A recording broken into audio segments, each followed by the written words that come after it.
In the rural landscape of southwest Missouri, an abandoned farmhouse held a dark secret for 3 decades. Discovered by a couple in December 1990, the decomposed remains of a young woman lay bound and discarded. This discovery would turn into a haunting mystery that would come to be known as the Gray Stowe case.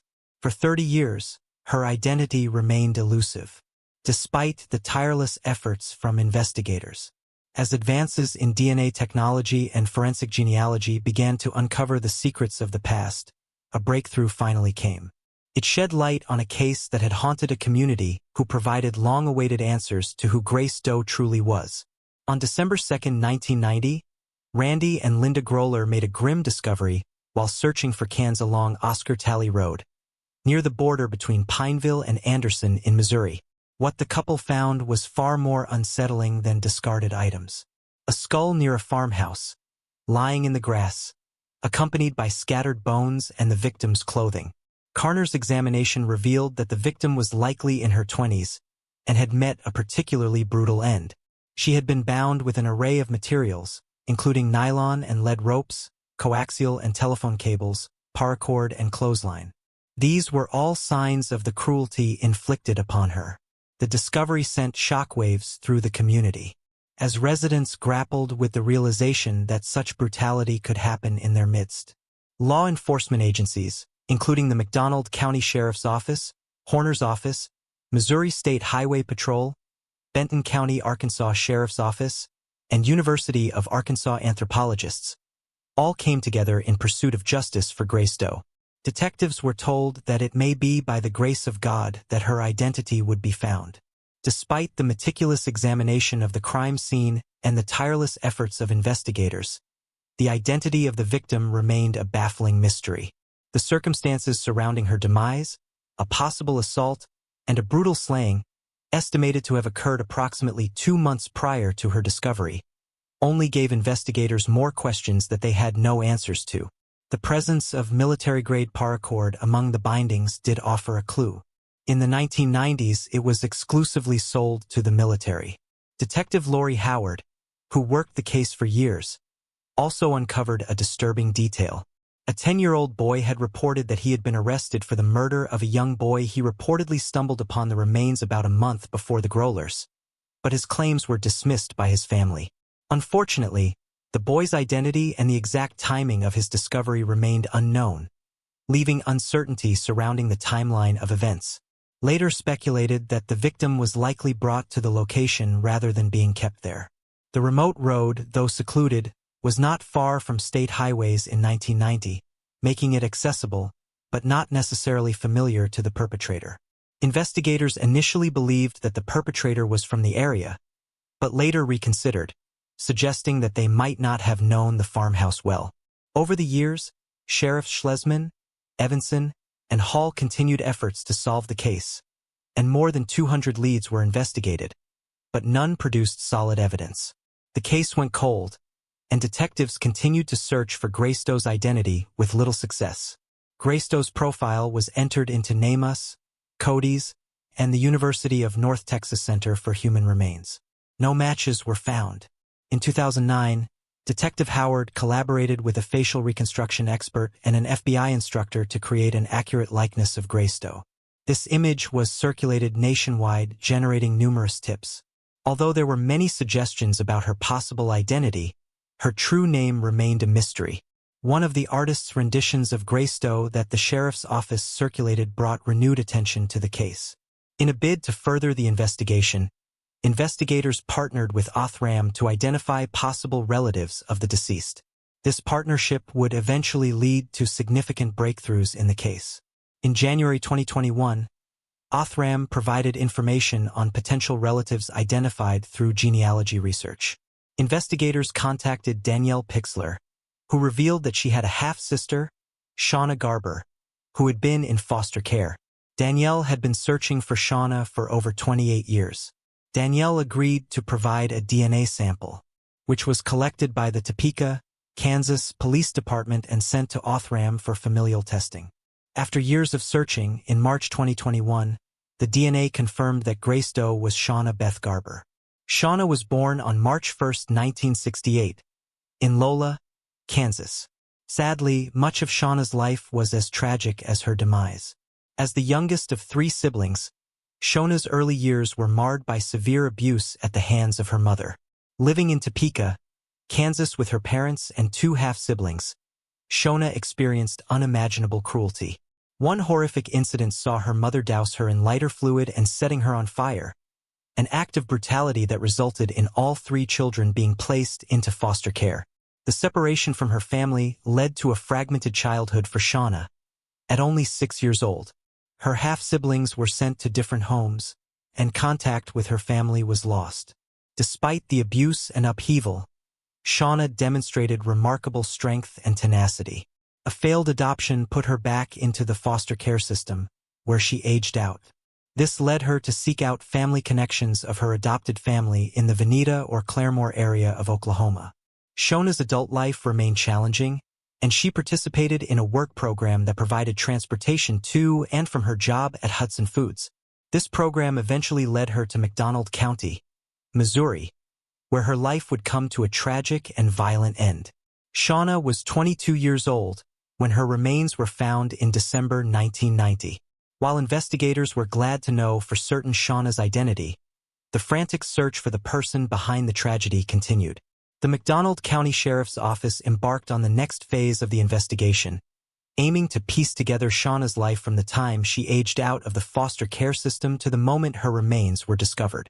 Lieutenant Hall and his team sought any information that could shed light on Shauna's movements and associations during her adult years. Hall believed Shauna may have been living in southeast Kansas or Joplin, Missouri, and possibly used the name Shauna Harvey. The hope was that learning more about her adult life could provide crucial clues to her untimely demise. A significant aspect of the investigation involved revisiting old leads and re-interviewing potential witnesses. Detective Lori Howard learned of a possible witness, a woman who, as a teenager, had reported hearing a scream in the vicinity on Halloween night in 1990. She and her friends were at a house down the road when a truck with a loud muffler drove by. They went outside to investigate and heard 2 vehicle doors open, followed by a scream. Then a single door slammed and the truck drove off. Whether this incident was related to the demise of Gray Stowe was uncertain. The fact that the truck sped away quickly suggests the area might have been used simply as a dump site, but the witness's report of a scream complicates this theory. The scream implies that the victim might have been alive at the site. One theory that detectives pursued was the involvement of known serial perpetrators. Notably, BTK or Dennis Rader was considered a potential suspect due to his history of binding his victims in a similar manner. Rader, a city code inspector in Kansas, was arrested in February 2005 and would ultimately confess to 10 slayings in the Wichita area. He would be sentenced in August 2005 to 10 consecutive life prison terms. While there was no direct evidence linking Rader to Shauna, investigators did not rule out the possibility, and interviewed him as part of their comprehensive review of the case. When Sheriff Rob Vinson spoke to him, Rader denied any involvement in Shauna's case. As the investigation continued, the diligent efforts of investigators eventually led to the identification of a suspect. Talfay Reeves was well known to law enforcement and had a reputation within the local community.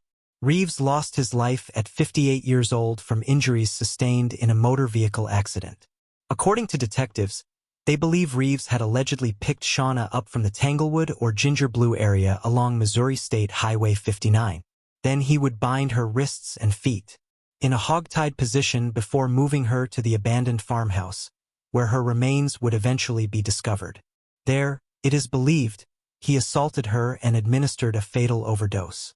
While Reeves' passing prevented the possibility of bringing him to justice, investigators were confident in the evidence pointing to him as the person responsible for brutally cutting Shauna's life short. Statements from witnesses and sources combined with physical evidence built a compelling case against him. Reeves had been on law enforcement's radar since the beginning as he was a menace to the community and served time in prison. However, there never was any evidence to tie him to the victim or the crime scene. That is until he passed away. People were now no longer afraid to talk to the police. In 2024, the detectives were able to confirm Reeves was Shauna's perpetrator through 6 corroborated sources and a witness who came forward. Detective Lori Howard said of her last conversation with Reeves, "I went to his house and said to him, 'Before you pass away, I want to be your last phone call. Because I want to know what happened to her.'" He laughed and he smiled. "That was pretty much the extent of what I got from him verbally. If he had been alive, charges in the first degree would have been sought from the McDonald County prosecuting attorney." The identification of Talfay Reeves as the man who ended the life of Shauna Garber Harvey marked the end of a decades-long investigation. Detectives Howard and Wise, along with their predecessors and colleagues, had dedicated countless hours to solving this case. Their tenacity and the support from forensic experts, law enforcement partners, and the community played crucial roles in finding answers that evaded them for so many years. The McDonald County Sheriff's Office expressed gratitude to everyone who contributed to keeping Shauna's story alive over the past 30 years. The combination of advanced DNA technology, forensic genealogy, and diligent detective work ultimately led to this breakthrough. It changed the case status from an open investigation to being cleared by exception. "I was 3 months old when we all got taken from my mom. She blames her mother for what happened to Shauna," Rob Ringwald, her brother, said. "Growing up without her, there was always just a hole in my life that I could not fill." Rob said Shauna was born 2 days before his second birthday. When he turned 18, he started looking for her. When he got married, his wife made it a mission. It was devastating just to find out that she had been sitting in a box for 30 years. Once Shauna's remains were identified, they buried her in Buckland next to her great-nephew. Though Shauna's life and demise were a tragedy, finding the truth provides some measure of closure for her loved ones and those that never stopped seeking justice on her behalf. In the late 1980s, Virginia's serene Colonial Parkway became the haunting scene for a series of chilling slayings that left a community gripped by fear. 8 lives lost, for double slayings, and a violent perpetrator who seemed to vanish without a trace. Among his victims were David Knobling, Robin Edwards, and Teresa Howell. Their tragic demise until advancements in forensic science would lead authorities to the truth. In the quiet dawn of September 23, 1987, the shores of Virginia's Ragged Island Wildlife Refuge bear witness to a violent tragedy. 20-year-old salesman David Lee Knobling and 14-year-old lifeless and washed ashore by the unforgiving tide. Their story began on September 19 when Robin slipped out of her house to rendezvous with David at an arcade, a seemingly innocent act that would lead to their untimely demise. Days later, their bodies were found on the south shore of the James River in Isle of. They were approximately 100 feet apart, both victims of gunshot wounds. The gruesome scene painted a harrowing picture. Robin was shot execution-style in the back of her head, while David was struck twice, once in the head and once in the shoulder. Both were found partially clothed, with Robin's jeans unfastened and her bra around her neck. Investigators theorized that she could have been assaulted, but were unsure since it seemed that despite her being underage, she may have had an intimate relationship with David. Adding to the mystery was the discovery of David's black Ford Ranger just 2 days prior parked eerily at the refuge's parking area. The vehicle, with its wipers, engine, and radio still running, or signs of a staged scene. The open doors and partially rolled-down window fueled speculation. Had the perpetrator posed as a uniformed officer to lure the unsuspecting victims? The presence of David's wallet within the vehicle ruled out robbery, leaving investigators grappling with elusive motives. While they could not make sense of why this happened, they immediately linked the case to another, fearing that the same person may be behind it. As investigators delved into the chilling slaying of David Knobling and Robin Edwards, they found themselves drawn back to another dark chapter. A year prior, on October 12, 1986, the lifeless bodies of Kathleen Marion Kathy Thomas and Rebecca and Becky Dowsky were discovered. Much like David Knobling and Robin Edwards, Kathy and Becky were young lovers whose lives had been brutally cut short. Both Kathy, a 27-year-old United States Naval Academy graduate, and Becky, a 21-year-old College of William and Mary Sr., had vanished after leaving a computer lab at William and Mary on October 9th. The grim discovery of their bodies, their throats slashed so deeply they were nearly decapitated, painted a picture of unspeakable horror. Autopsy findings revealed the disturbing details of their demise. rope burns on their necks and wrists, signs of strangulation, and the heinous act of slashing their throats. The perpetrator, with callous disregard, covered their bodies and the vehicle with diesel fuel, yet stopped short from setting them ablaze. Despite the presence of over 100 latent and full prints, the perpetrator remained elusive, their identity shrouded in mystery. The absence of evidence of assault and the location of both women's purses within the vehicle ruled out robbery as a motive. Blood found inside the car led authorities to believe that the slayings had occurred elsewhere, further complicating the already baffling crime. The reason investigators believed all 4 slayings were connected was because the victims were all young couples targeted in or around Lovers Lane areas, with both locations only a 30-minute drive apart. Unfortunately, after David and Robin's case, even more people would fall victim under eerily similar circumstances. On April 10, 1988, Christopher Newport University students 18-year-old Cassandra Lee Haley and 20-year-old Richard Keith Call vanished after attending a party in Newport News. Cassandra had left her family's residence in Grafton the previous day for their first date, traveling in Richard's red 1982 Toyota Celica. The next day, Richard's unoccupied vehicle was discovered at the York River overlook in Yorktown, with their belongings inside but their purses and wallet missing. Although there were initial theories of drowning, no sign of them was found after an extensive search of the river, leading to suspicions of foul play. A year later, on September 5, 1989, 18-year-old Anna Maria Phelps and her boyfriend's brother, 22-year-old Daniel Lauer, disappeared while en route to Virginia Beach, in New Kent County. Inside the vehicle, Anna Maria's purse was found, ruling out robbery. Then, on October 19th, their bodies were discovered by hunters in a wooded area along Interstate 64 between Williamsburg and Richmond. Though the cause of demise remained undetermined due to decomposition, evidence suggested possible Anna Maria's bones and abdomen. A note found in Anna Maria's apartment in 2010 hinted at a mysterious meeting at a rest stop. Despite exhaustive efforts by law enforcement, including searches of the areas where the victims were last seen and appeals to the public for information, crucial leads remained elusive. Until January 2024, when authorities announced a significant development.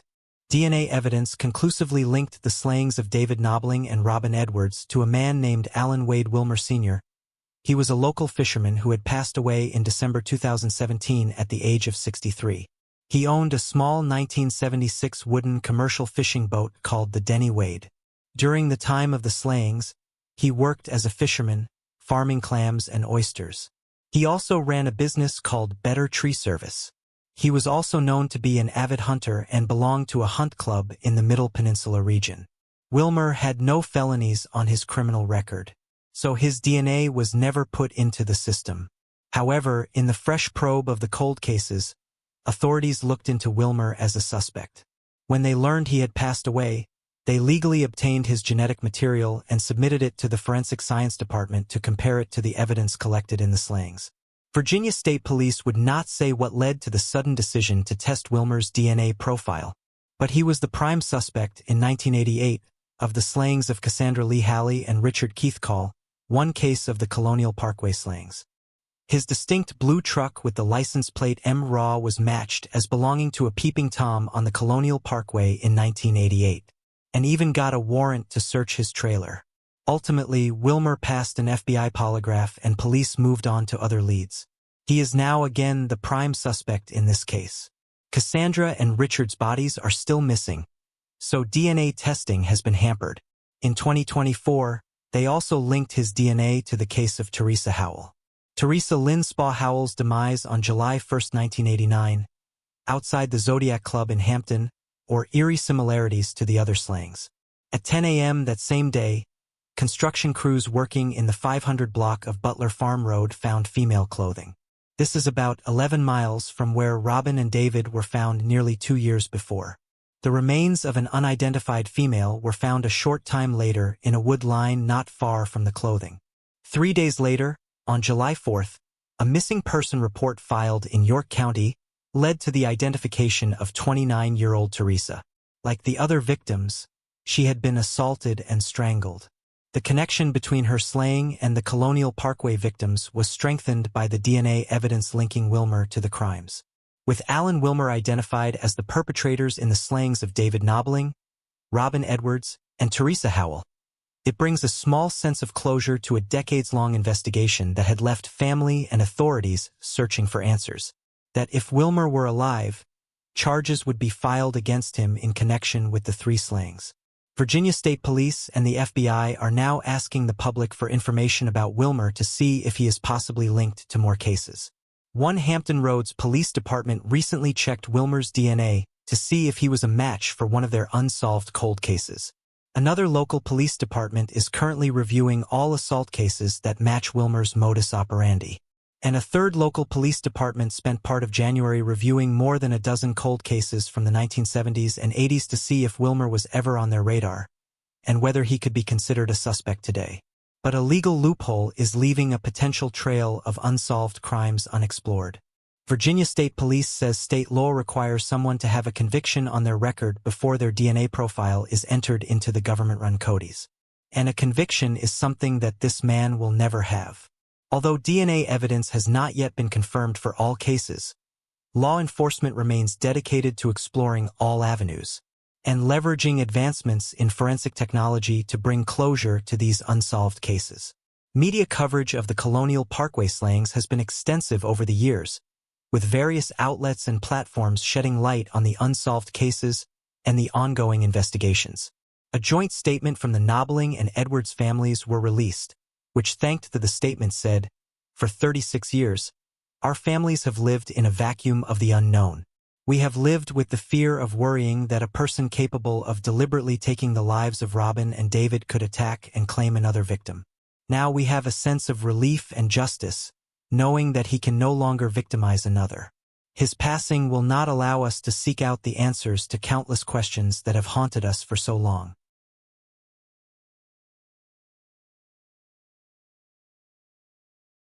How could a cherished 96-year-old woman fall victim to a brutal crime? What sinister motives lurk behind the facade of friendship and trust? Violet Evelyn Alberts was a vibrant woman beloved by her community. Her tragic demise on May 27, 2022, uncovered a web of deceit and greed. How did her life, filled with warmth and joy, come to such a shocking end? Violet Evelyn Alberts was a 96-year-old widow staying in Montecito, California. She did not have any immediate family nearby. Violet relied on her friendships and connections within the neighborhood to achieve a sense of belonging in the tight-knit community. Her home was a cozy, welcoming space, where she often hosted gatherings, sharing stories and laughter with her neighbors. She had a particular fondness for gardening, and her well-tended flowers were a colorful highlight of the neighborhood. However, on May 27, 2022, Violet Evelyn Alberts was found lifeless in her bed by her caretaker. The ingredients to make cookies were found on the kitchen table, which she planned to bake in celebration of her upcoming birthday. The caretaker had arrived that morning, as usual, to assist Violet with her daily activities, only to be confronted with a scene of horror. One of the windows in Violet's home was shattered, indicating a forced entry. The immediate arrival of local law enforcement set off a thorough investigation. An autopsy later revealed that Violet had lost her life by asphyxiation, and it was determined that her life was taken. This grim discovery shattered the peace of the tight-knit community, plunging them into grief and fear. As investigators delved deeper into the case, they uncovered a tangled, evil web of financial exploitation against Violet. It became evident that her vibrant personality and warm demeanor had unfortunately made her a target for those with malicious intentions. Detectives discovered irregularities in Violet's financial records, suggesting that someone had been systematically draining her accounts over several months. Suspicion quickly fell on individuals who had recently come into her life, posing as friends or helpers, but with ulterior motives. The scheme began when Violet, who was in a financially distressful situation, was approached by Pauline Macarena. Macarena was a 48-year-old woman who offered to sell her a reverse mortgage on her valuable home. Her home was valued between $4 and $11 million at the time of her slaying. Violet, trusting Macarena's seemingly sincere offer, believed this financial arrangement would provide her with the funds she needed while allowing her to stay in her beloved home. However, Macarena had sinister intentions. She executed a series of fraudulent transactions, including forging documents and establishing bogus entities. This was all aimed at illegally gaining control over Violet's property. Investigators soon uncovered that Macarena was the central figure in a manipulating and deceitful scheme targeting Violet. They uncovered forged documents and sham corporations. Pauline Macarena, the mastermind behind the fraud, was then arrested in 2022 and sentenced to 6 years in state prison. But who took the life of Violet? Detectives followed many leads, but it did not look as if it would be an easy case to solve. Detectives meticulously reviewed hours of surveillance footage from cameras located around Violet's neighborhood. In June 2023, the sheriff's office issued several public appeals with information on a suspected vehicle captured by nearby surveillance videos. A $10,000 cash reward was offered to anyone who had information that could lead to the arrest and conviction of those responsible for her slaying. As the investigation unfolded, detectives discovered even more disturbing evidence. It became clear that Violet had not just been the victim of financial fraud, but was also the target of a slain-for-hire plot. This revelation added a chilling layer to the case, painting a picture of cold, calculated evil. Pauline Macarena had grown impatient, perceiving Violet as an obstacle to her plans. In Macarena's eyes, Violet was living too long, delaying the full realization of her fraudulent schemes. Driven by greed, Macarena decided to expedite her plan by orchestrating Violet's demise. The investigation revealed that Macarena had meticulously planned every detail of her fraudulent plot. She had hired a hitman to eliminate Violet, believing that her demise would allow her to swiftly finalize the transfer of the property into her own name. The depth of her deceit was astonishing, as she had created an intricate web of lies and manipulations to cover her tracks. Law enforcement officials worked tirelessly to unravel the full extent of Macarena's crimes. The case was a stark reminder of the lengths to which some individuals will go in their pursuit of wealth, displaying a shocking disregard for human life. Now the detectives have to find the people hired by Macarena to take the life of Violet. After 10,424 hours of investigating, a breakthrough came in early 2024. The identification of the suspect's vehicle, a review of surveillance camera footage, and forensic analysis of the crime scene were pivotal in leading investigators to the suspects. The investigation led to the arrest of a 58-year-old man, Harry Basmajian, in January 2024. Basmajian, already in federal custody in Los Angeles on an unrelated charge, was implicated for his alleged involvement in the conspiracy to slay Violet. His arrest underscored the complexity and reach of the criminal network orchestrated by Macarena. Basmajian suffered a medical emergency and is on an artificial life support machine as he no longer has any brain function. His apprehension provided law enforcement with further insights into the conspiracy and the roles played by each individual involved. Shortly after, on March 5, 2024, 41-year-old Ricardo Martin Del Campo was also arrested. The vehicle belonged to him. When sheriff's deputies attempted to place Martin Del Campo under arrest, he and an associate and discarded firearms that were later found by deputies. Martin Del Campo's firearm was later determined to be a Glock semi-automatic pistol that had been illegally modified, essentially turning it into a pistol with a 30-round magazine that functioned like a machine gun. Just 3 days before Violet was found, two of the men, Martin Del Campo and Rostamayan, had gone on a scouting trip to Violet's home. This pivotal discovery shed light on the premeditated nature of the crime, underscoring the perpetrator's calculated efforts to survey Violet's home and plan their vicious and reprehensible actions. Investigators pieced together that the scouting trip was a critical step in the execution of the slain-for-hire plot, orchestrated by Macarena. It revealed the lengths to which Macarena and her accomplices were willing to go to ensure the success of their malevolent scheme. Both Rostamayan and Martin Del Campo are currently being held at the Santa Barbara County Jail without bail on charges of slaying and conspiracy to slay Violet Alberts. Fingerprints and DNA samples collected from the broken window and other areas of Violet's matched those of Martin Del Campo and Rostamayan. Additionally, digital forensics played a significant role in the investigation. Investigators uncovered incriminating text messages and emails between the suspects and Pauline Macarena discussing the logistics of the slave-for-hire plot and the financial exploitation scheme. These communications provided a clear motive and detailed the premeditated nature of the crime. Macarena now faces additional pending charges, indicating that her legal troubles are far from over. These new charges are expected to encompass her deeper involvement in the slave-for-hire plot and the extensive financial exploitation of Violet. And Basmagian marked significant progress in bringing all those responsible for Violet's demise to justice. The community, still reeling from the loss of a beloved member, found solace in the relentless pursuit of the perpetrators by law enforcement. What happens when a person disappears without a trace? Should it be presumed that they have lost their life? And how do we find closure for those left behind?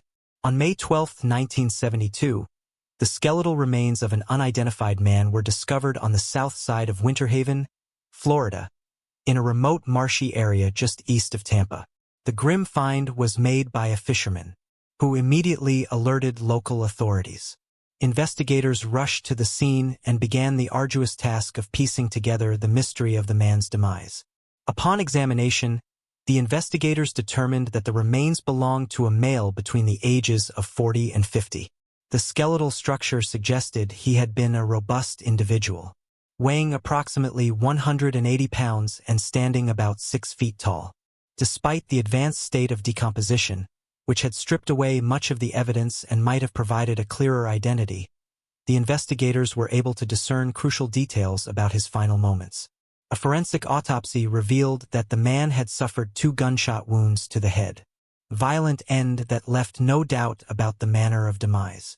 There were no personal belongings or distinguishing features that can immediately lead to his identification, presenting a daunting challenge for the investigators. The case of the unidentified man became a cold case, shrouded in mystery and filled with unanswered questions. Who was he? How did he end up in such a remote area? And most importantly, who was responsible for his brutal slaying? These questions lingered, casting a shadow of the marshlands where his body had been found. Without any leads or witnesses, deputies were unable to identify the victim. Despite their best efforts, the case went cold, and the unidentified man was buried as John Doe. He was buried at Lakeside Memorial Cemetery in Winter Haven. In January 1974, a prisoner named Charles Williams opened a crucial door for detectives working on the case. Williams, seeking perhaps a lighter sentence or simply wanting to clear his conscience, provided investigators with information that could shed light on the mysterious slaying. According to Williams, while he was incarcerated at Rayford Prison, he befriended a fellow inmate named Clarence Ingram. During their conversations, Ingram revealed chilling details about a crime he had committed alongside a man named Edgar Todd. Ingram confided to Williams that they had encountered a man in a bar and after some drinks and conversation, drove off with him in the victim's white Chevy. As they traveled, an argument erupted between the 2 men and their victim. Ingram told Williams that the argument escalated to violence, and they shot the man twice in the head. They then disposed of the body near a canal in Eloise, so the turtles would eat him. They found tools worth $1,000 to $1,500 in the victim's vehicle and sold them to Ingram's brother. Para then drove to Keeler, Michigan, where they sold the car for $500. Williams' account included specific details that piqued the interest of detectives, particularly the mention of the vehicle having a Georgia license plate. This information led investigators to cross-reference missing persons reports from Georgia around the time of the incident. The case went cold. In February 2017, in a renewed effort to solve the decades-old mystery, the victim's body was exhumed to obtain a DNA sample. The exhumation was conducted with the hope that modern forensic techniques could finally provide answers about the identity of the man found in Winter Haven. The DNA extracted from the remains was sent to the University of North Texas, a leading institution in forensic science. Collaborating with the Georgia Bureau of Investigation, investigators collected family reference samples from relatives of Lewis House, another missing person from Georgia who matched the physical description of the John Doe. However, the testing revealed that the victim was not Lewis House. This was a significant but disappointing development, as it meant the search for John Doe's true identity had to continue. The victim's DNA was subsequently entered into Cody's. Unfortunately, there were no matching profiles, leaving the victim's identity a mystery once again. In November 2023, investigators decided to leverage the latest advancements in forensic genetic genealogy, a method that had successfully solved numerous cold cases in recent years. A part of the victim's femur bone was sent to Othram.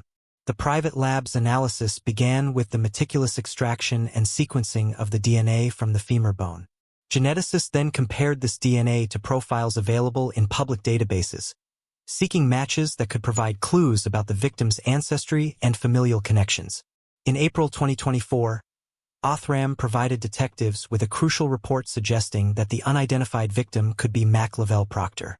This potential breakthrough was based on extensive forensic genetic genealogy analysis, bringing investigators closer to solving the long-standing mystery of the remains found in Winter Haven. Armed with this new information, investigators reached out to Mac's son, Wright Proctor, in 1972 in Georgia. Wright provided additional context about his father's life, mentioning that Mac was a master mechanic known for his gentle nature and skilled craftsmanship. On May 5, 2024, detectives received a conclusive report from Othram. The report confirmed that Wright Proctor was indeed the biological son of Mac Lavelle, definitively identifying Mac as the victim discovered in Winter Haven back in 1972. This identification was a monumental step forward, bringing long-awaited answers to a case that had perplexed investigators and haunted Mac's family for decades. Mac was born on November 28, 1914. His talent for fixing anything with an engine made him a beloved figure in his community, where he was always ready to lend a helping hand. Despite his quiet and kind nature, his life took a tragic turn when he mysteriously disappeared. The exact date of his disappearance remains unclear, adding to the mystery surrounding his fate. Was never formally reported as missing to law enforcement, leaving a gaping void in the record and complicating efforts to investigate his case.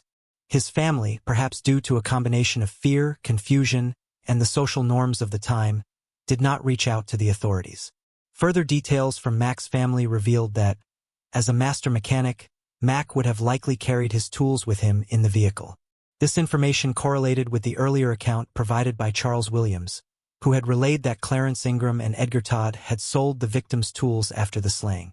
With Mac's identity confirmed, investigators shifted their focus to building a case against Ingram and Todd, and the newfound evidence bolstered the detectives' belief that they were on the right track. The connection between the white Chevy with a Georgia license plate and Mac further strengthened the case. As part of the cold case unit's thorough investigation into Mac's demise, detectives delved into the backgrounds of the suspects implicated by Charles Williams, one of the primary suspects who had allegedly shot Mac and disposed of his body, had passed away in 2015. Clarence Wallace Ingram, Todd's accomplice in the crime, had passed away even earlier in 1995. This meant that both men directly involved in the slaying were no longer available to face prosecution for their heinous act. Johnny Lee Ingram, who reportedly purchased the stolen tools from Ingram and Todd, had passed away in 2003. This information closed another potential avenue for obtaining first-hand testimony or further evidence that could link the suspects directly to the crime. The inability to bring Clarence Wallace, Ingram, and Edgar Todd to trial was a significant disappointment, particularly for Mac's family, who had hoped to see justice served. However, the identification of Mac's remains and the uncovering of the circumstances surrounding his demise provided a measure of closure. In the suburbs of Gainesville, Florida, a typical summer evening took a tragic turn in 2010. 16-year-old Sebastian Oxenius was fatally shot in his own home while innocently playing video games with a friend. For almost 14 years, his family and community grappled with unanswered questions and unresolved grief. Developments in the case offered a renewed sense of hope for closure and justice in this long-standing mystery. Sebastian Oxenius was a vibrant and promising 16-year-old, deeply cherished by his family and admired by his peers. A dedicated student at Buckholz High School, Sebastian excelled academically, consistently ranking near the top of his class. He found joy in wrestling, where his determination and hard work made him a standout athlete. Described as methodical and hardworking, Sebastian's approach to life reflected his commitment to excellence in all endeavors. But there was more to Sebastian and his academic and athletic achievements. Sebastian was beloved for his kindness, generosity, and unwavering loyalty to his family and friends. The content of his character made his unfortunate fate that much more tragic. On the evening of June 29, 2010, the Oxenius family home would be shattered by a harrowing act of violence that would forever alter all of their lives. That day, Sebastian, along with his brother Boris Oxenius Jr., spent several hours helping Boris move into his new home. Later that evening, Sebastian's friend Brian Hull joined him at their home, eager to have a night of casual gaming. As the hours slipped by and day turned into night, Sebastian and Brian found themselves engrossed in a popular video game. Frustrated by the game's challenges, Sebastian stepped away to search for online tips that would help their game progress. Sebastian walked out through the kitchen at 3:40 a.m., going to the computer when an unknown assailant slipped in through an unlocked side door. Without warning or provocation, the deafening sound of gunshots would ring out through the home. Sebastian's friend Brian heard the sound, but did not realize it was a gunshot. In the safety of Sebastian's home, the idea that it could have been that kind of violence seemed unfathomable. It was not until he heard the panicked calls to 911 from Sebastian's parents that he realized something was terribly wrong.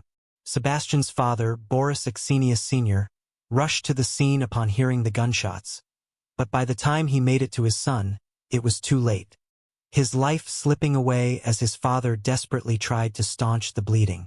In those agonizing moments, his love was powerless against the senseless violence that had claimed his son's life. Sebastian was gone.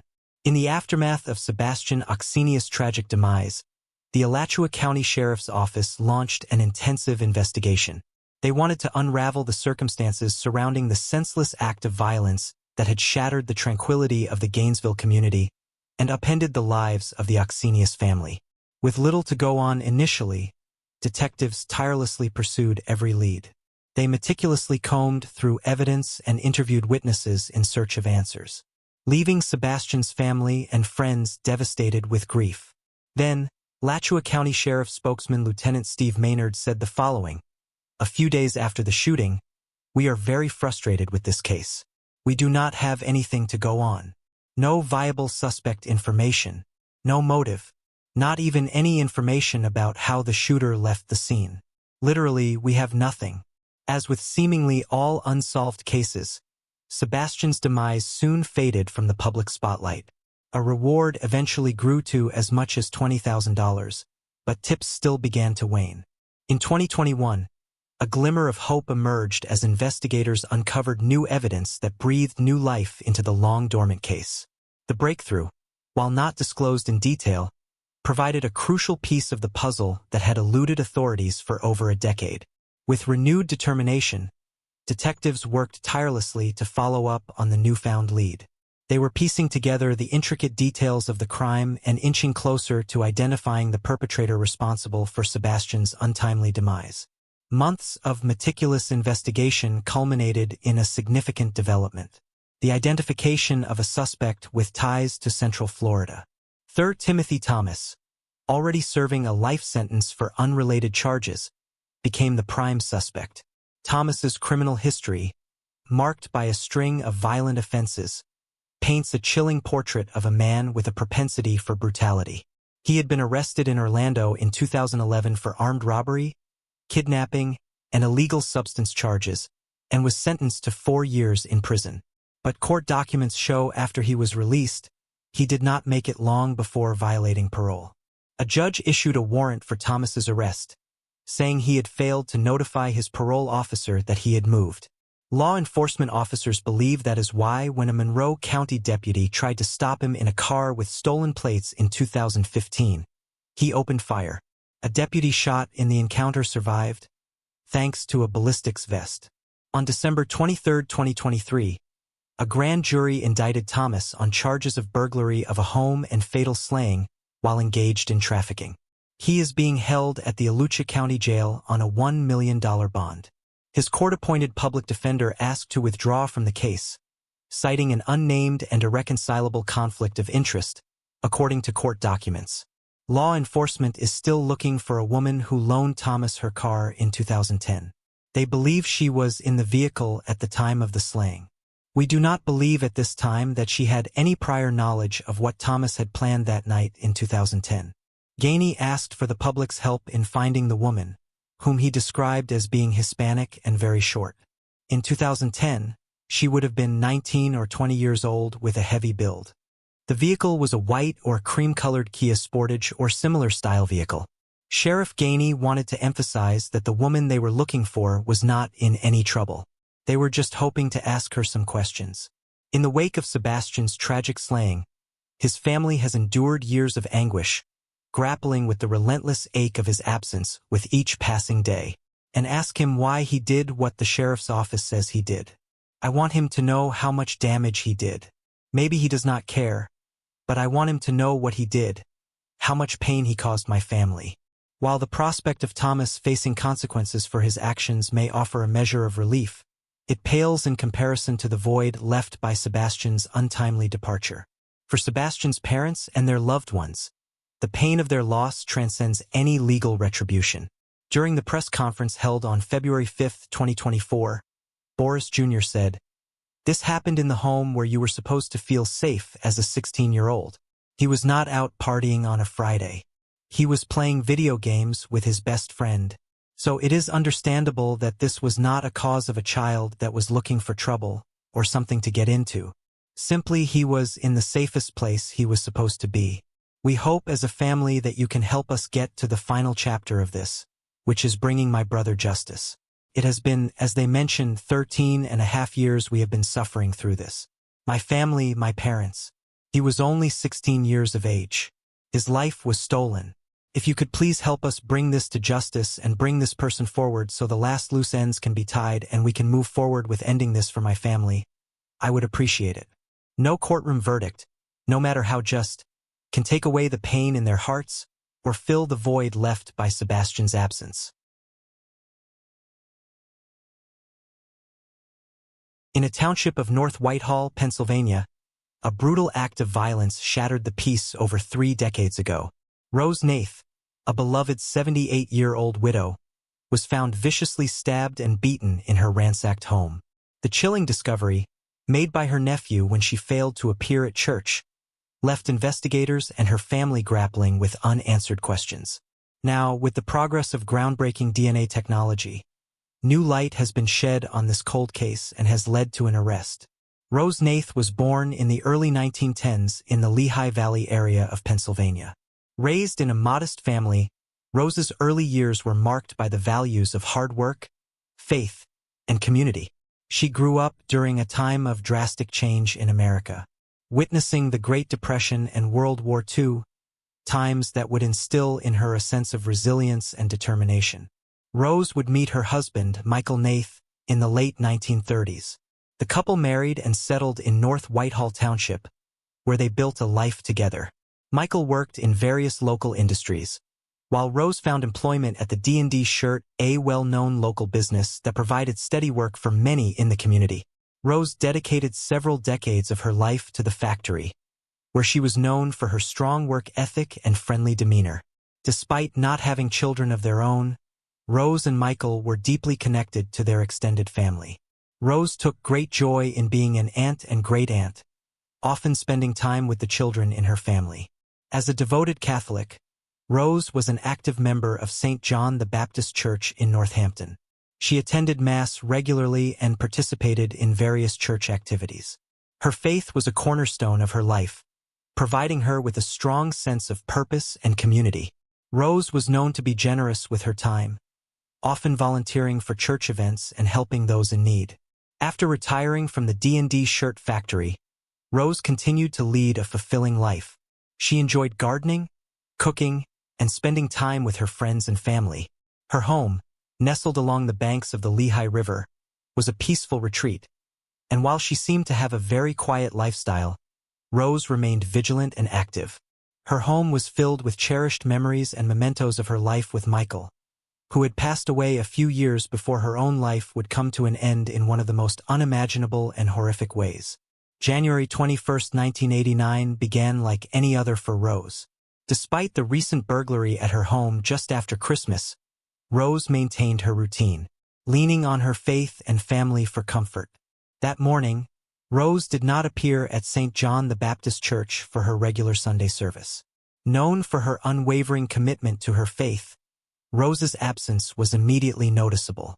Concerned, her family decided to check on her well-being. Her nephew, who often looked out for her, went to her home to ensure she was safe. Upon entering the house, Rose's nephew was faced with a horrifying scene that would forever be etched in his memory.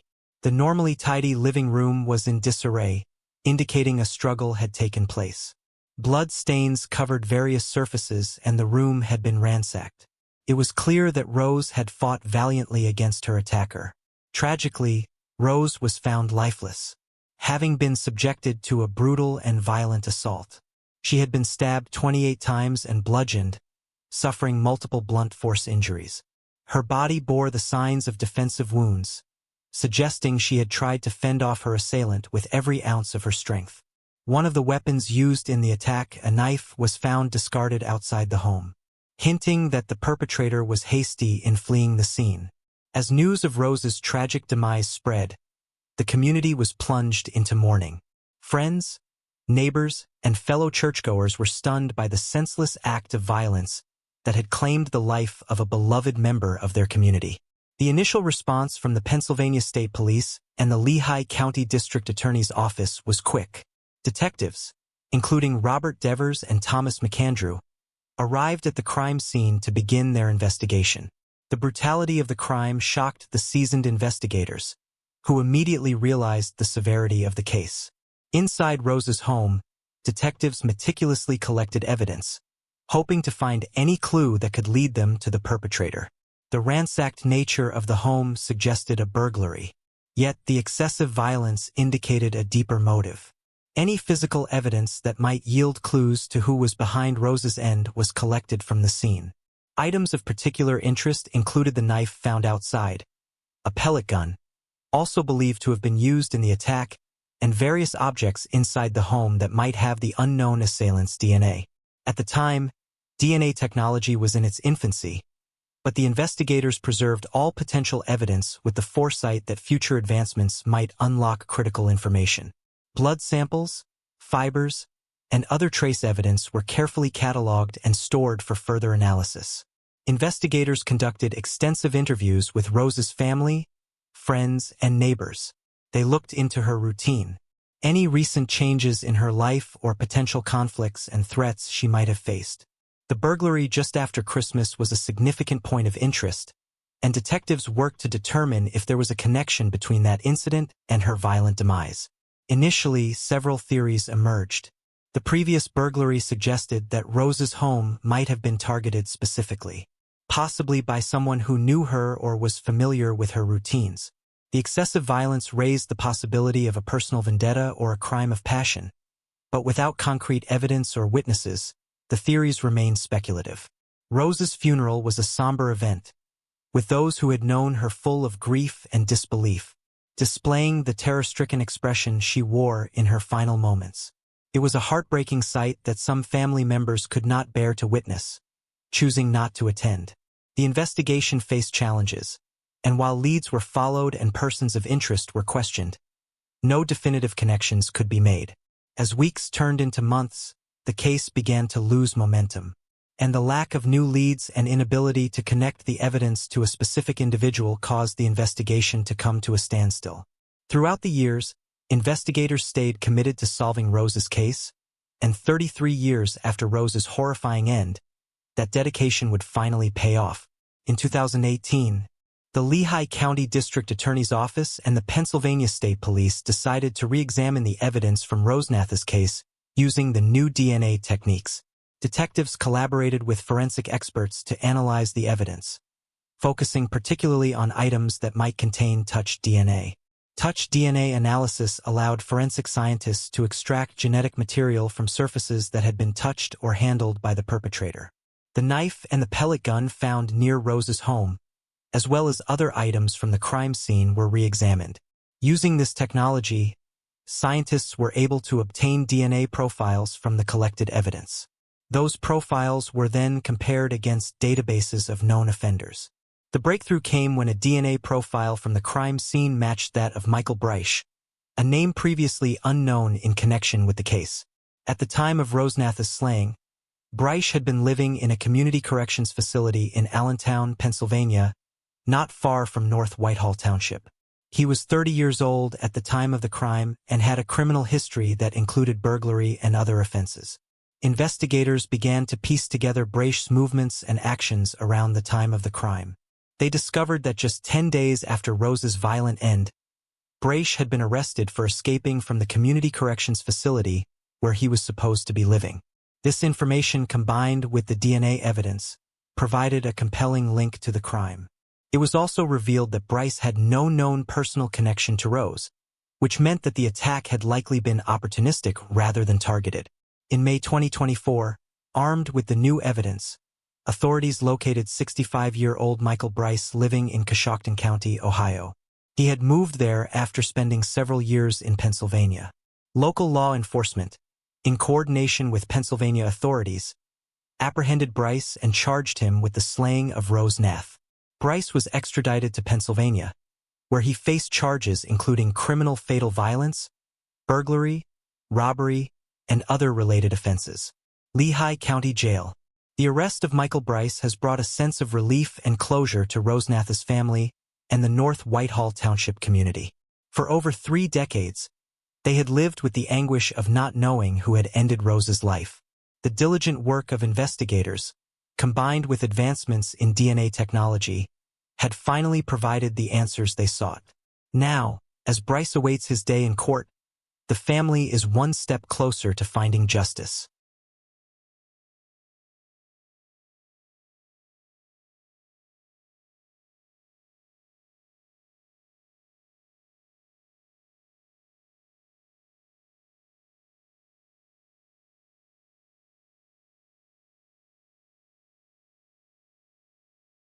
In the streets of West Valley City, Utah, a heinous crime remained unsolved for 3 decades. Lisa Redmond, a devoted mother and diligent Pizza Hut delivery driver, met a tragic fate one fateful night in 1996. Found slain in her uniform on a deserted roadside, the circumstances surrounding her demise puzzled investigators for years. With leads scarce and the trail gone cold, the case seemed destined to fade into obscurity until a breakthrough in forensic technology. Lisa Redmond lived in West Valley City, Utah, where she grew up with a strong sense of community and family values. After serving in the U.S. Army, Lisa married James Redmond in 1987, and together they built a life centered around their 2 children, Megan and Nathan. Lisa worked night shifts to support her family, balancing her role as a Pizza Hut delivery driver with volunteering at a local school, where she dedicated her time to teaching children how to read. Her compassion, work ethic, and devotion to her family would leave a lasting impression on those that knew her. No one could have predicted the tragedy that would soon follow. On a fateful December evening in 1996, Lisa Redmond began her normal routine as a Pizza Hut delivery driver. It was a typical night, with Lisa's usual diligence and warm demeanor as she set out to fulfill deliveries. Little did anyone know this ordinary work shift would take a devastating turn. Lisa's last known moments were at 9:45 p.m., when she left the Pizza Hut near 3100 S 5200W to deliver an order to a nearby hotel. But as the hours passed, concerns grew when Lisa failed to return. Her absence raised alarms among colleagues and loved ones, prompting a frantic search. Lisa's truck would be discovered abandoned in a church parking lot just over a mile from where she would eventually be found. The grim discovery came shortly after, when her lifeless body would be found on the roadside near 5200 West 3100 South. She was still wearing her Pizza Hut uniform. The shock and grief echoed through the community as Lisa's family grappled with the loss of a beloved wife and mother. Following the discovery of Lisa's body, the West Valley City Police Department launched into action. Initial investigations centered around piecing together Lisa's final moments. Her colleagues at Pizza Hut provided crucial details recounting the time she left the restaurant to deliver an order to a nearby hotel. The timeline was meticulously reconstructed, tracing her route and the critical minutes leading up to her disappearance. The investigation honed in on Lisa's abandoned truck, found eerily parked in a church parking lot not far from where her body was located. Inside the vehicle, detectives meticulously cataloged evidence of a struggle. A bloodied knife concealed behind the driver's seat and signs of a violent altercation inside the truck painted a grim picture of the events that would take Lisa's life. Evidence of blood underneath the truck suggested that Lisa had been run over. Forensic experts combed through the scene, collecting every shred of potential evidence. They documented bloodstains, scrutinized the vehicle for fingerprints, and gathered any trace that could shed light on who might have been responsible for Lisa's tragic demise. In the midst of the investigation, the community rallied together, offering tips and support to law enforcement in the hopes of bringing justice to Lisa Redmond and closure to her grieving family. But despite the initial flurry of activity and leads, the case soon grew cold, leaving investigators grasping for answers in a case that would haunt them for decades to come. Eventually, the case seemed to gradually slip into obscurity, but in 1999, just a few years after Lisa's brutal slaying, her family would be hit by another tragedy. Lisa's husband, James Redmond, lost his life in a car accident near Fort Collins, Colorado. The tragic loss of James reignited public interest in Lisa's unsolved slaying, prompting renewed efforts by authorities to seek justice for the Redmond family. During this period, the local media spotlight intensified, casting a new wave of attention on the case. Pizza Hut responded to the community's outcry by increasing the reward for information about the case. The initial reward of $5,000 was doubled to $10,000, encouraging witnesses to come forward with any overlooked details that could help in solving the mystery. But even with the renewed interest and occasional media coverage, leads grew stale, witnesses moved away, and the case files gathered dust. The once promising investigation faded into a cold case for nearly 2 decades before a breakthrough would crack the case wide open. This turning point came in 2024 when forensic technology identified critical evidence linking a man named Donald Eugene Young Jr. to the crime scene. He was then charged for taking the life of Lisa Redmond. Specifically, DNA recovered from a seat belt buckle inside Lisa's truck was found to match Young's genetic profile. Investigators got Young's DNA back in 2002, but only questioned him in 2019. This discovery provided a link that had eluded investigators for years, breathing new life into the cold case. Fingerprints recovered from a knife found in the truck also matched those of Young, solidifying the connection between the suspect and the violent altercation that had resulted in Lisa's untimely demise. Young, already serving a 30 years to life sentence for unrelated crimes, including assault, emerged as the prime suspect in Lisa Redmond's case. His criminal history includes previous federal allegations for the slaying of 3 prostitutes in St. Louis, which were dismissed. Also, a dismissed but still open case for the 1999 slaying of Amy Quinton. This known history of violence and criminal activity across state lines added weight to the newly uncovered evidence in Lisa's case. It painted a clearer picture of the events that had transpired on that fateful December night in 1996. The West Valley Police Department, in collaboration with prosecutors from the Salt Lake County District Attorney's Office, worked tirelessly to build a case against Young. They were aiming to finally bring closure to the Redmond family and deliver long-awaited justice. The revelation of Young's involvement brought a mix of emotions, relief for those who had tirelessly sought answers, and a reminder of the impact of violent crime on families and communities. As the legal process unfolded, the significance of the forensic breakthrough highlighted the way evolving technology can be used to resolve cold cases and hold perpetrators accountable, even decades after their crimes have been committed.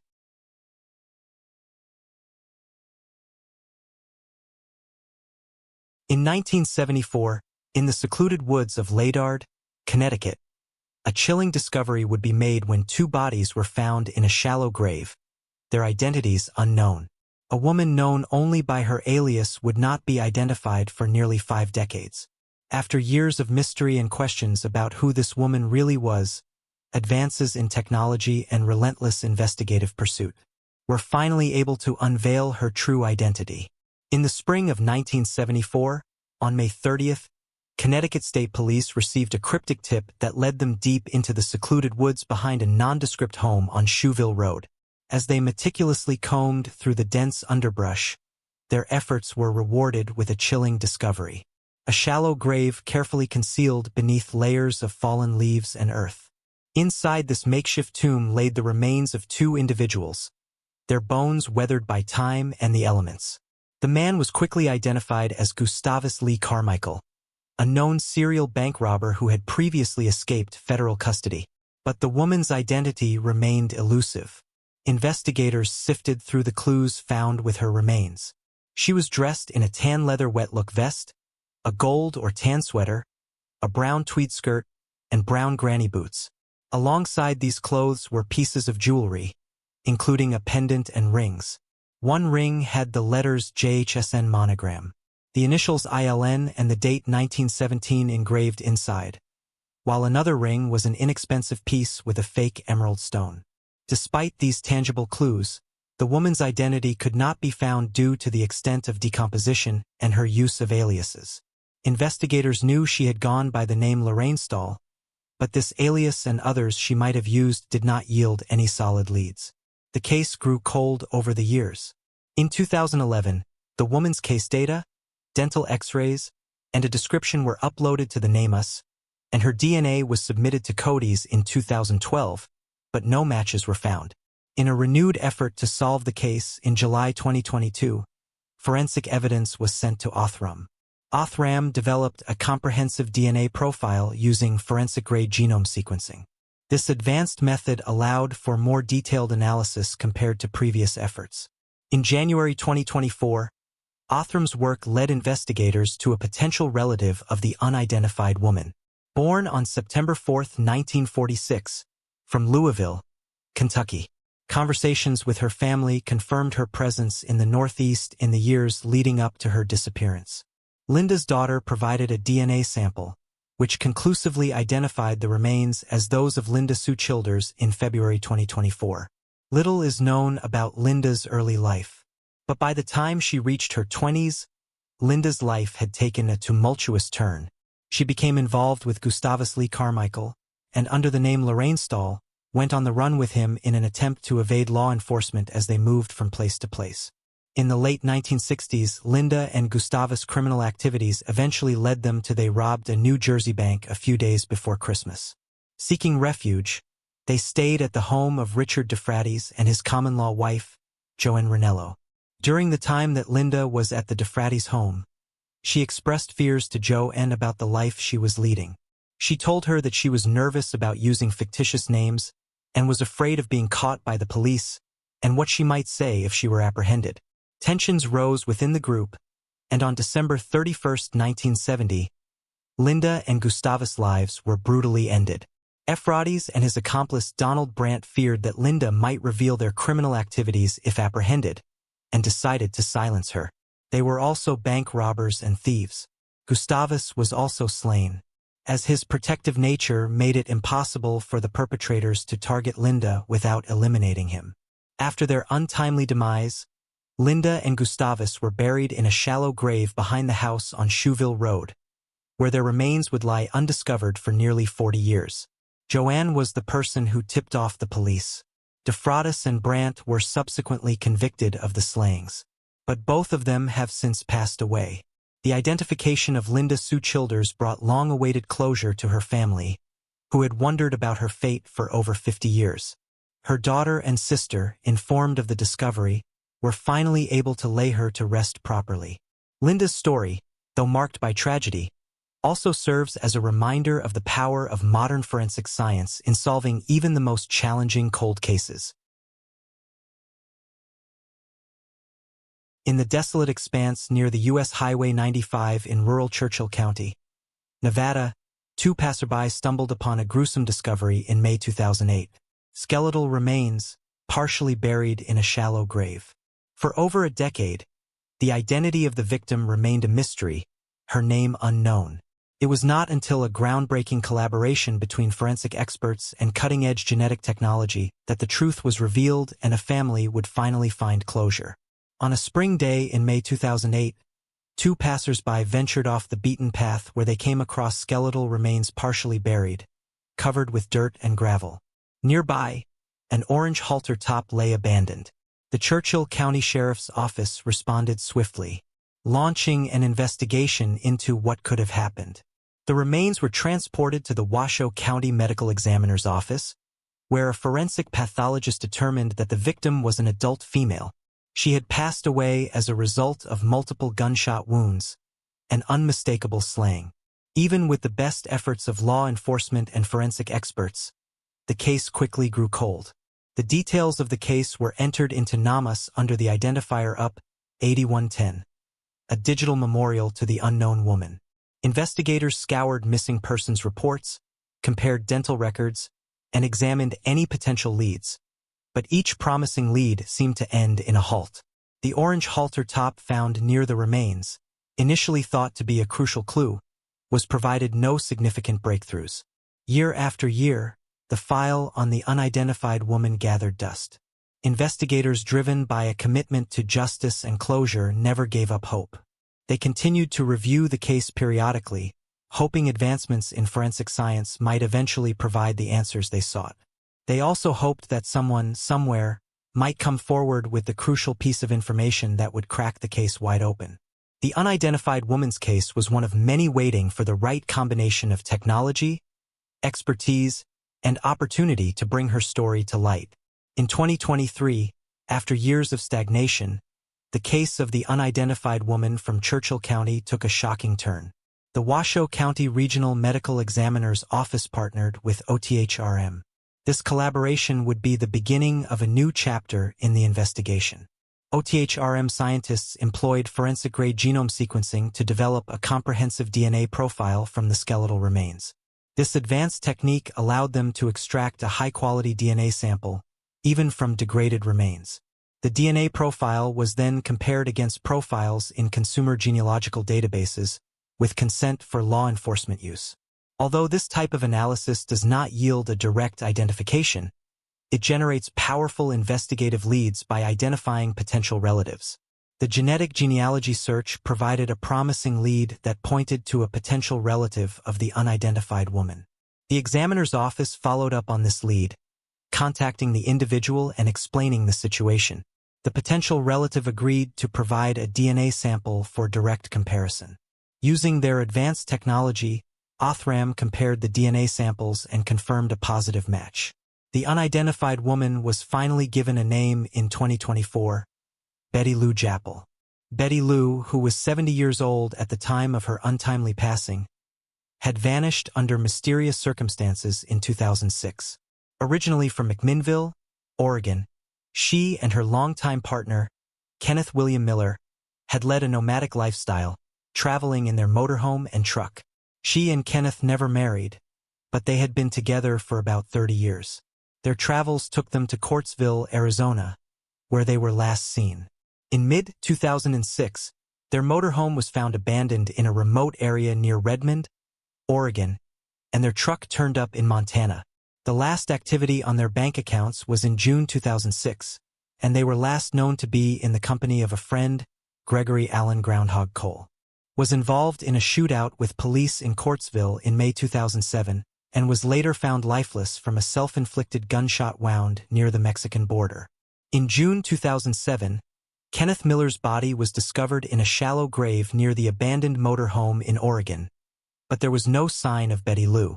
It is believed that Cole took the lives of Kenneth and Betty Lou. It was only through the relentless efforts of investigators and the innovative genetic genealogy that her remains, found 1,000 miles away in Nevada, were finally identified. The identification of Betty Lou Jappel, achieved through advanced forensic techniques, brings closure to her family after years of questions and uncertainty. Nobody would have expected the tragedy of 4 lives being taken in Calgary, the coldest region of Canada. for young girls were taken long before their time. Their families had given up on justice long ago, until it arrived decades later, thanks to advancements in technology. But who were these 4 victims? Eva Dvorak was an energetic type of girl. She had a bubbly personality and would take the spotlight in any room. Full of energy, she hardly ever stayed still, as recalled by her friends and family. She was one of the cousins they loved to hang out with. Always singing and dancing, she put a smile on everyone's face. Eva often went swimming or roller skating with her sisters and cousins and had a big circle of friends for a girl her age. Eva was 14 years old and an 8th grade student at Ian Baseljet Junior High School in Calgary. She made a friend in school, Patsy McQueen. Eva's home was located in a small cul-de-sac. It was a bungalow-style duplex positioned on the outer edge of the neighborhood with the front view facing a walking path. She and Patsy lived within walking distance of the school. Patsy was born Patricia McQueen on September 2, 1961. The daughter of Alastair and Sarah McQueen, Patsy was born into a big family with 10 siblings, 6 sisters and 4 brothers. Patsy loved baseball and, like any teen, was into music and dancing. She had a great sense of humor and loved to play pranks. She always talked about traveling, saying she could not wait to grow up and see the world. Patsy loved to make people laugh and smile. On the afternoon of February 12, 1976, Eva Dvorak and Patsy McQueen left class and hung out at their friends' homes. They were going to spend the weekend partying. But a couple of days passed and they did not touch base at home. No visit, no call. Their parents got worried and reached out to law enforcement. A missing persons report was filed for them and a search ensued. Some students at the school were interviewed and mentioned illegal substance use both during and after school. Things like marijuana and some chemicals, but nothing hardcore like needle substances. They agreed that both girls were involved in these activities. With Eva looking up to Patsy, the police asked around and realized they had disappeared at night. The girls were last seen around midnight on February 15th, walking near 9th Avenue and 12th Street, southeast in Calgary, heading towards downtown. Unfortunately, there was no need to recover the missing girls, as they were found in the grimmest way possible. A Calgary resident found them at 10:30 a.m. Their bodies were discovered under the Happy Valley underpass west of Calgary. The man found them lying together, fully clothed, with no obvious signs of assault. Despite extensive investigations, including witness interviews, examination of tire impressions, and toxicology tests, no illegal substances were found, and the manner of their passing was determined to be asphyxia. In short, they simply stopped breathing just like that. The autopsy did not find anything significant to explain their end. It was simply a deduction. 6 weeks after the tragedy, a newspaper article printed some gossip. It said the girls took illegal substances willingly. It also said they smoked marijuana and had a few drinks. It painted them in a strange light, alleging that the girls had been asked to leave school on Friday noon because they had alcohol on their breath. The article further explained that the girls hopped parties, going to new parties all weekend long, staying with friends, drinking and doping. A neighbor saw the teens on 9th Avenue and stopped to offer them a ride, which they refused. It almost made it sound like it was their fault as to what happened to them. Whatever the case was, they were minors and incapable of making decisions. Melissa Rehorek, 20, moved to Calgary from Windsor and lived at a downtown YMCA while working as a housekeeper at a nearby hotel. Her friends and family describe her as an adventurous and hardworking person. She was a positive girl who trusted people a little too easily, the sort of person to see good in everyone. Since she loved hiking and traveling, she once traveled to Banff to be close to nature and explore Canada a little. Enjoying the outdoors, she told friends she planned to hitchhike west for a weekend in the mountains. Melissa left on the evening of September 15, 1976. As her roommates said goodbye, she had no idea this was the last time she would see Melissa. It was normal for her to go hitchhiking out of the city during her days off. Clad in a blue denim jacket and denim skirt, she wore a red blouse and around 8:30 p.m. was off to get a ride. A Calgary Transit driver possibly dropped her off near Highway 1 in the Bonus area. It is a laid-back suburban area close to some great natural spots. It is right by the Bow River and touches Bonus Park, which is perfect for picnicking, boating, and even ice skating in the winter. There is a mix of homes, local shops, and community spots. Plus, it is very convenient for getting onto Highway 1, the Trans-Canada Highway, to head west toward the mountains. The very next day, a hiker came across something unusual about 22 kilometers west of Calgary. At 10:50 a.m., he realized it was a body. Police identified her as Melissa Rehorick. She was discovered in a ditch off a remote gravel road. Evidence suggested a struggle, and an autopsy revealed she passed of asphyxia and had suffered a blow to the head. Investigators found long black hair strands in her hand, which were not hers. Despite hair analysis, no suspect was identified. It seems Melissa may have encountered her assailant while hitchhiking. The struggle and evidence of strangulation indicate a violent attack, possibly by someone with long black hair, who remained unidentified for nearly half a century. Many years after her body was recovered, police tried to analyze the DNA from that hair in the 90s. Unfortunately, they were not able to identify it at the time, as there was no particular national database available. Being alone in a city can be dangerous, as we talk about Barbara McLean's tragic story. She left the town of Inverness, Nova Scotia for a few reasons, the biggest one being that a former mining town was no place for a high school graduate, as it did not have many opportunities. Barbara was a smart girl and wanted to build a life for herself. She had been in Calgary for about 6 months. She lived with her brothers, Bobby and Jim, and started out working at a restaurant and later a bank. According to her father, Barbara was homesick and had plans to go home for a 2-week visit in early March. She might even go back to college, she told her parents. But sadly, that was never meant to be. On February 25th, she was out with friends at a cabaret at the Highlander bar. She had argued with her boyfriend and decided to hitchhike home. She was last seen walking alone from the hotel in the early hours the following morning. About 6 hours later, her body was found by a dog walker near 6th Street and 80th Avenue, northeast of Calgary. Evidence showed that Barbara had fought back against her assailant. Blood was found on her left hand and foreign hair strands were discovered on her body, which had multiple marks and bruises. She had been strangled. In the months after his daughter was strangled, Dr. Jim McLean predicted that the case would be solved. He was confident that the perpetrator would be behind bars, stating that it might take 2 or 3 years, but the man would eventually be found. The perpetrator was thought to have gone away in a taxi after the incident, as there was no other way back, no bus or subway or train. Despite extensive investigations, including interviewing hundreds of taxi drivers and collecting over 600 hair samples within a year, the case went cold. Barbara's case caused fear. The risks and vulnerability of being alone in a city, especially late at night, scared girls her age. Dr. Jim McLean passed away in 2000, but his prediction finally came true years later. There were weak attempts in the 90s. Patsy and Eva's case was thought to have an intimate motive. The investigation into the tragedies of Eva Dvorak, Patsy McQueen, Melissa Rehorick, and Barbara McLean spanned several decades and involved some big efforts by the Alberta RCMP.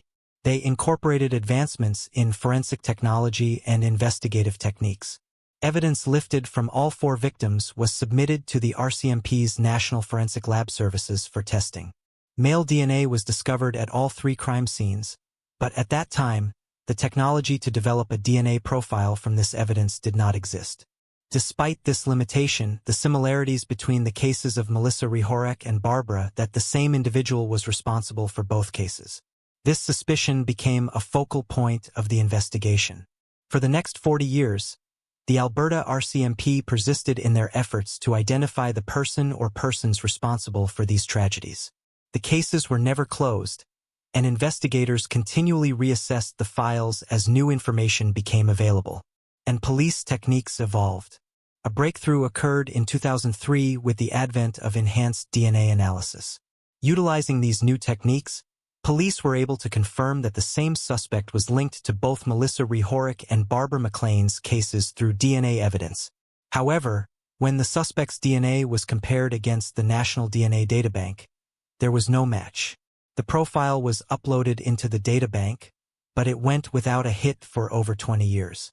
The internet was in its initial phases back then. Cloud storage would come up much later. In May of 2024, they finally unmasked the assailant. After a lot of effort, the RCMP, using information obtained through investigative genetic genealogy, initiated a cross-border investigation into Gary Allen Sreer, a United States citizen born in 1942. He lived the life of a transient, changing his appearance and living on aliases to disguise his identity. His criminal record dates back to 1966 relating to intimate crimes against women. A man with a history of assault-related offenses fled to Canada in 1974 after posting bail for an assault charge in California. In Calgary during 1976 and 1977, he lived under aliases such as Willie Blackman, and Sreer frequently changed his appearance, homes, and cars to evade detection. He lived in Alberta and British Columbia from the mid-1970s until his deportation in 2003. His ability to adapt and blend into new environments allowed him to continue his criminal endeavors as he escaped his notorious past. He was in jail serving a sentence in Idaho for intimate assault in 2011 when he passed away of natural causes. Police were then able to deduce what might have happened. They knew Sreer was a predator and stalked his victims in his car. He would mark young girls hitchhiking on the road, usually younger ones like teens. He would satisfy his desires and dispose of them on the road. Sreer was known to be charismatic. In his 30s, when the assaults happened, it is possible that he developed trust, that he approached young girls as a kind stranger and then revealed his true face. DNA evidence confirmed him to be the common profile between Eva Violet Dvorak, Patricia McQueen, Melissa Rehorek, and Barbara McLean. RCMP has reason to believe these 4 girls were not his only victims. His name never appeared throughout investigations. 48 years for justice is a long time. Nearly half a century after the first investigations began, RCMP was able to uncover the truth for the surviving loved ones of the victims. While the unmasking of Gary Allen Sreer cannot undo the pain and loss experienced by the victims' families, it does provide a sense of closure and underscores the vital role of modern technology in solving cold cases. The families of the victims thanked the authorities for their efforts in public statements, and while they never got to confront the perpetrator, they know at least that karma got to him and he served his time behind bars.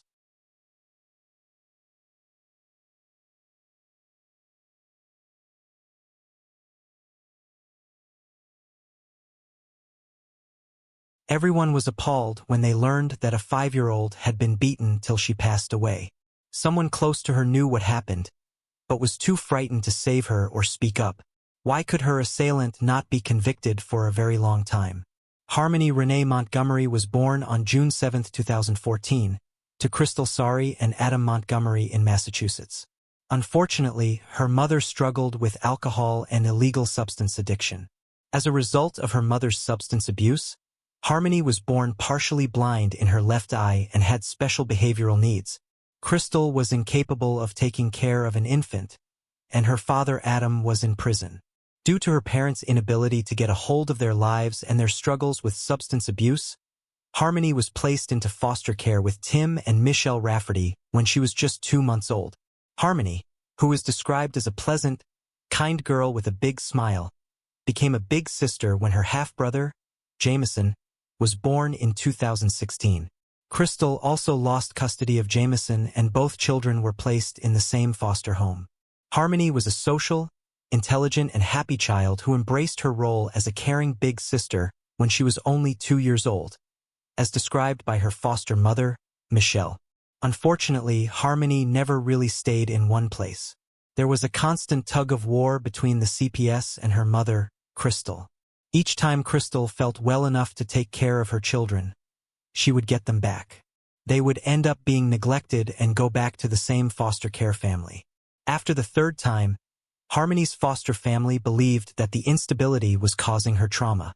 Her behavioral issues worsened each time she was removed from her placement. In 2018, Crystal completely lost control of Harmony and Jameson. Her original foster family, who loved her but felt unable to meet her needs, believed this was the best option. Bristol and child welfare authorities wanted Harmony to remain in foster care, but in February 2019, a judge granted custody to her father, Adam Montgomery. Adam had only been incarcerated during Harmony's first year and lived in New Hampshire afterwards. He got married to Kayla and they had children together. Adam and Harmony had seen each other irregularly, with Harmony having approximately 20 hours of supervised visits with Adam over 4 years. During these visits, Adam was attentive but sometimes had unrealistic expectations of her behavior, considering her age, visual disability, and special education needs. Both the CPS representative and Crystal felt he did not truly understand how to deal with her. Later, Blair Miller and Jonathan Bobbitt Miller adopted Jameson. Crystal called the police in November 2021, more than 2 years later. She told them that she had last seen her daughter on a video call in April 2019 and that Adam had been blocking her attempts to communicate with Harmony. She tried to get the family to let her speak to Harmony during Christmas 2019, but was unsuccessful. There was no doubt in her mind something must have happened with little Harmony.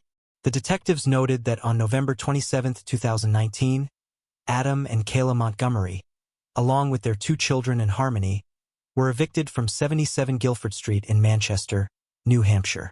In an attempt to locate the missing child, police had to carefully approach the homeless family. Adam informed the police that Harmony has been staying with Crystal again since the end of November 2019.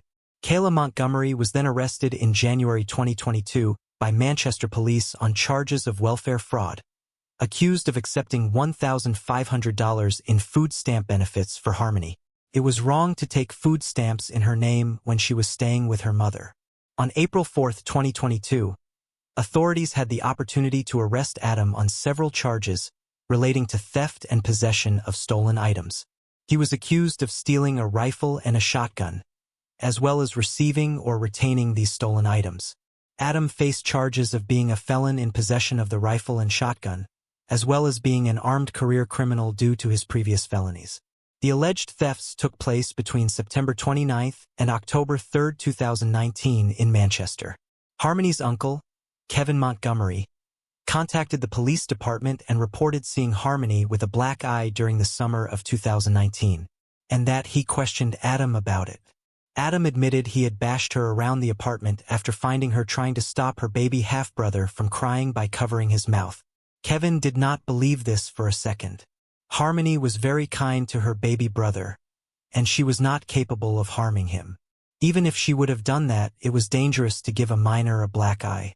Kevin also witnessed other abusive behaviors by Adam, such as forcing Harmony to stand in a corner for 4 hours and making her scrub the toilet with her toothbrush. Concerned for Harmony's safety, the family reported to New Hampshire's Division of Children, Youth and Families, DCYF. Despite the urgency and severity of these reports, DCYF failed to take any action. Adam then cut off contact with the family because of their repeated reports. The failure of DCYF to respond to these urgent warnings should have made Harmony's case a priority. Witnesses saw Harmony with the couple in the days following the eviction. However, between December 6 and 10, 2019, Adam and Kayla were seen only with their children without Harmony. Even though Adam says that Harmony is staying with her mother, Crystal is still saying that she has not physically seen her child since Adam got custody. The case then went cold for a short while, as investigators had no leads. In June 2022, Kayla, Adam's wife, finally came clean about what exactly had happened to Harmony. Had taken the life of his firstborn, Harmony. The 5-year-old was no more. Kayla had been an illegal substance addict at the time. She also suffered domestic abuse at the hands of Adam. She lied about Harmony for years to protect Adam, whom she feared and strangely loved as well. She was afraid of what he could do to her and her children. Adam had instructed her to say that he had dropped her off to work at Dunkin' Donuts while he took Harmony to her mother and that he had later picked her up. A quick call revealed Kayla did not work at Dunkin' Donuts at the time Harmony lost her life. Kayla recounted in November 2019 the family was evicted and forced to live out of their car. Harmony kept having toilet accidents in the car. She was not slow or dumb. She had behavioral issues because she had moved around so much. From one family to another, there was no place she could call home. And after losing the house the Montgomerys lived in, she struggled with potty training. Many children who have been physically abused or who do not have a home are unable to control their bowel movements. They wet the bed or have little control. Harmony's foster mother, Michelle, told jurors that Harmony was potty trained by the time she was 2.5 years old. On December 7, 2019, Harmony had another accident. The family was on their way to the Burger King parking lot to park the car for the night. Harmony had been struggling with going to the toilet for a while. She accidentally peed her pants and wet the car while Adam was driving. Frustrated, Adam flew into a fit of rage. He turned around in his seat and punched her 3 or 4 times. Whenever they stopped at a red light, he would turn around and deliver blows on her head. They stopped at least 2 red lights. Harmony moaned for about 5 minutes before the noises stopped. The couple thought nothing of it and welcomed the silence at first, but Kayla knew something was very wrong. Adam later said to her, "I think I heard her this time. I think I did something." Kayla and Adam did not realize she was no longer breathing until much later. The car broke down later that day and Adam had to pull over. He shook Harmony, but she was unresponsive. The little girl would usually go to sleep if Adam hit her, meaning this was routine for her, but this time he went too far. Adam then stuffed Harmony's body in a duffel bag, storing it in the trunk. Kayla was too afraid to say anything. He kept driving around, sometimes adding snow to slow decomposition. Kayla told authorities that Harmony's body was moved multiple times. At one point, it was hidden in a red cooler. The couple, needing a place to stay, had then gone to Kayla's mother's apartment building to store the cooler. Kayla's mother did not suspect anything. She just assumed it was the family's luggage. When the family moved into a shelter between December 30th and February 20th, 2020, Harmony's body was placed in a plastic bag and hidden in the ceiling. After neighboring residents of the shelter complained about the smell, Adam hid the body in a walk-in freezer at the pizza restaurant where he worked. Since Adam was a dishwasher and a cook at the pizzeria, he had access to the freezer. Nobody suspected anything. When the family finally moved to an apartment on Union Street, he took the body with them. In March 2020, Adam had a friend rent a U-Haul to move Harmony's body in the middle of the night. He then drove the U-Haul away and Kayla did not know where the body went from there. Investigators later connected the dots and realized the U-Haul was driven to Tobin Bridge in Massachusetts. He might have dropped her in the Mystic River that flows under the bridge. The new charges against Adam included second-degree slaying for recklessly causing Harmony's demise, falsifying physical evidence, abuse of a corpse, and tampering with witnesses or informants by attempting to get Kayla to perjure herself. Kayla was then sentenced to 18 months in prison over perjury charges for lying under oath about Harmony's whereabouts at the beginning of the investigation.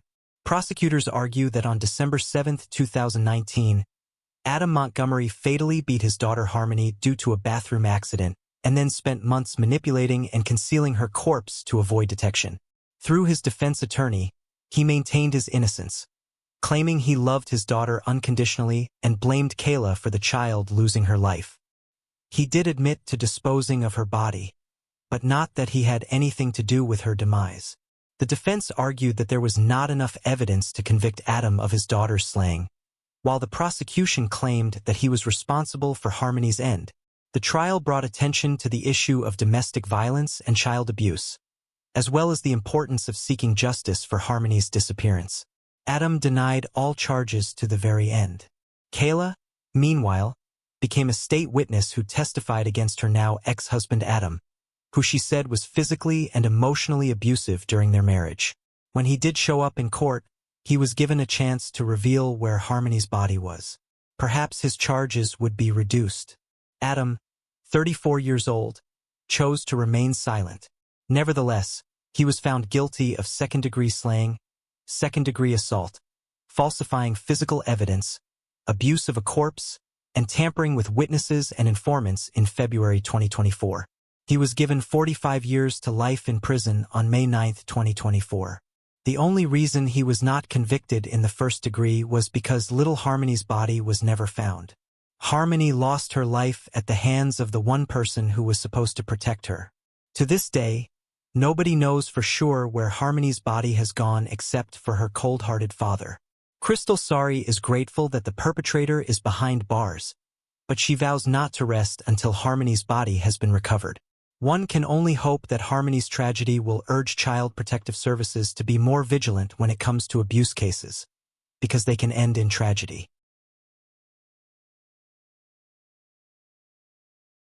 Officers with the Barnstable Police Department responded to an emergency call on February 27 of 2011 about a possible shooting at a residence located in the 10 block of Fresh Holes Road in Hyannis. Hyannis is located on Massachusetts' Cape Cod Peninsula. Upon arriving at the scene, first responders located the body of 31-year-old Todd Lampley in a bedroom. He suffered what appeared to be several gunshot wounds. A handgun, believed to be used to commit the crime, was later found to have been tossed in a nearby pond. Unfortunately, finding the weapon did not lead investigators to the suspect, and the case went cold for some time. Investigators did, however, find that the crime had lots of references to a show called The Wire. They found a phone at the crime scene, which was attached to the name Marlo Stanfield. Marlo Stanfield is the name of a fictional character in the show, and who headed up the most ruthless and feared drug ring in Baltimore.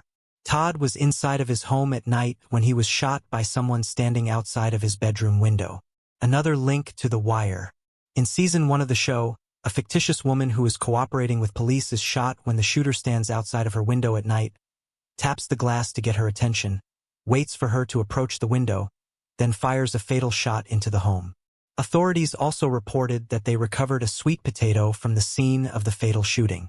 In season 4 of The Wire, one of the fictional police investigators solves a case in which the shooter used a potato as a makeshift silencer when fatally shooting his victim. Recently, with advances in DNA technology, the sweet potato was sent for DNA analysis. It was then discovered that DeVaris Hampton's DNA was on the sweet potato. In addition to the DNA evidence, Hampton was wearing a court-ordered GPS device that tracked his whereabouts at the time of Todd's slaying. The location data from that device placed Hampton at the Fresh Holes Road residence at the approximate time the crime was committed and later at the pond where the gun was recovered. With Hampton testifying in court that Todd was involved in the July 2007 slaying of Jacka Sellers in the same neighborhood. Sellers was also shot inside his home by someone shooting through a window from outside. This all led to 40-year-old DeVaris Hampton being arrested on February 24 of 2023 and charged with taking the life of Todd Lampley. Hampton appeared in Barnstable District Court, where he entered a plea of not guilty. He is scheduled to appear in court again on April 5 of 2023. In August of 1980, 2 field workers in Solano County, California found the body of a woman in a field in unincorporated Dixon around 20 miles southwest of Sacramento. The unknown woman suffered multiple gunshot wounds to the head and neck. For more than 10 years, she remained unidentified, listed in county records as only Jane Doe. In 1992, the victim was identified, thanks to the National Missing Persons Unit, as 21-year-old Holly Ann Campiglia from New Jersey. Holly Ann began running away from home when she was an 18-year-old freshman at Glassboro State College in New Jersey. Holly Ann's mother claimed that issues had began the year before while she was a senior in high school. That's when she began taking drugs and having emotional problems. When Holly Ann ran away the first time, she was found a month later walking on Route 70, about a mile away from the family home on Forest Hill Road off Springdale Road. She would go on to run away for more times. Each time she came back, she was less responsive to the medical treatment that she took for emotional problems, said Mrs. Campiglia. Her mother says the last time she saw her daughter was when she jumped from the car while going to a counseling center on June 10, 1980. She said she wanted to get on with her life. I want to see the world and do things my way. I tried to pull her back, but the car was on Route 70 near the Sheraton Post and I couldn't hold on to her. Her mother informed the Cherry Hill Police Department. We didn't hear from her for a month until we got a letter. It said she was living with 2 guys. We should try not to think of her anymore. We tried to trace the letter, but the return address wasn't a real street. The letter was mailed from Sacramento in July of 1980. All further leads went cold. Even though the sheriff's office identified her in 1992, they had no idea who was responsible for taking Holly Ann's life. In 2021, Holly Ann's family asked the Solano County Sheriff's Office to review the case and resubmit any original evidence for DNA analysis. That's exactly what investigators did. A few months later, their office received a report from the Serological Research Institute stating that male DNA was found on pieces of evidence that was collected back in 1980. Officials submitted that DNA to another database with the San Mateo Crime Lab in California and discovered that it belonged to someone already doing time for a serious crime. That man is Herman Lee Hobbs, who looks like something you'd find in a pyramid. Investigators found that 76-year-old Hobbs was serving a significant prison sentence for taking someone's life in 1975, for which he was convicted in 2005 in Sacramento. He assaulted and fatally stabbed 13-year-old Terry Pata in 1975. Terry vanished on the way home from her school in Rio Linda, which is a Sacramento suburb. Her body was found several days later, stuffed in a drain pipe. Hobbs also had been charged with taking the life of 29-year-old Brenda Ann Tucker, who went missing in 1994 from her home in Oroville. Loggers found her skull with a bullet hole in it in 2001 in Yuba County and DNA identified her. Hobbs, who knew her family, was charged with her slaying in 2001, but a judge dismissed the case the next year for lack of evidence. In February of 2023, an arrest warrant was issued by a Solano County Superior Court judge, along with a removal order to have Hobbs transferred from state prison to Solano County Jail to face the new charges for what he did to Holly, and officials think Hobbs may have committed other crimes and had this to say in their Facebook announcement. Detectives continue to work in collaboration with other Northern California agencies to potentially identify and/or solve additional cases that may be linked to Hobbs. We are grateful to the Campiglia family for their patience and assistance, and to the labs whose new technology allowed additional testing of older evidence, and to the staff who worked tirelessly to help bring closure to a lifetime of waiting, the sheriff's office said. Anyone with information about the homicide is asked to contact the Solano Sheriff Investigations at 7077-847-050. The sheriff's office also wanted to give a special mention to the original deputy who investigated Holly Ann's case, Jose or Joe Cisneros. His life was taken in the line of duty in 1985.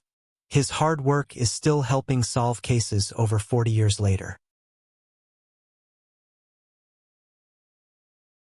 In October of 2004, 28-year-old Keisha Brown's body was found in a bathtub inside her apartment in the 700 block of East Flamingo Road. An autopsy revealed that Keisha had been strangled, stabbed, and assaulted by an unknown attacker. Witnesses interviewed at the time provided a description of a possible suspect seen entering and leaving the apartment, but that person was never identified. Forensic evidence was collected at the crime scene, but was unable to help in identifying the suspect at the time. In July of 2022, Detective Dan Long reviewed Keisha's case. He requested for additional DNA testing of evidence located on Keisha's body during her autopsy. While working the case, Dan Long realized that there are a lot of similarities with crimes that took place in 2005. All of those crimes involved Norman Flowers. Flowers in 2011 had entered an Alford plea for charges against him that he took the lives of 45-year-old Mary Lee Coote and 24-year-old Reina Gonzalez. An Alford plea means Flowers didn't admit guilt but acknowledged prosecutors could prove their case against him. In exchange, prosecutors agreed to stipulate the 2 consecutive life prison terms without the possibility of parole instead of executing him. Mary Lee's body was found inside her Russell Road apartment on May 3 of 2005. She had been assaulted and strangled. Flowers' DNA was discovered on her body. 8 hours later, Rena's body was found in the same complex. She had been strangled with a telephone cord.